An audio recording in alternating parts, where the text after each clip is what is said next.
ह्या दिसांनी आमी जेन्नाय सोशल मिडिया ओपन करता जावं इंस्टाग्राम जावं फेसबूक तेन्ना आमी एक अशी गजाल पळयता की गिबली आर्ट सगळेच लोक आसा ते गिबली आर्ट करपाक लागल्यात। सद्या ते ट्रेंडिंगान चल्ला पूण जेन्ना हे आमी Ghibli art through chat GPT करता तेन्ना तेका एक लिमीट आसता आनी तो लिमीट सोंपलो काय तुमी तेजो पेड वर्जन घेवचो पडटा।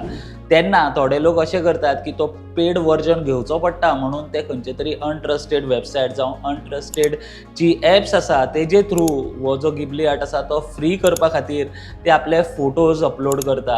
आनी आमी पळयले की जे गोंय पुलीस आसा तेंच्यांनी सद्या एक पोस्ट आसा तो आपल्या सोशल मिडियाचेर घातला। हो पोस्ट जर तुमी वाचत जाल्यार तेजेर पयलीं हॅशटॅग सायबर सुरक्षीत गोंय अशें बरयलां आनी थंयच सकयल तेंच्यांनी बरयलां की think before using your personal images for generating Ghibli art. की जे अनट्रस्टेड वेबसायटीचेर जेन्ना आमी वता की थंय फ्री अशें AI आर्ट जनरेट करपाक मेळटा। हे जे अनट्रस्टेड वेबसायट जावं एप आसा ते तुमचे जे इमेजीस तुमी ह्या वेबसायटींचेर जाल्यार एप्सांचेर अपलोड करता ते तेजो गैरवापर करूंक शकता।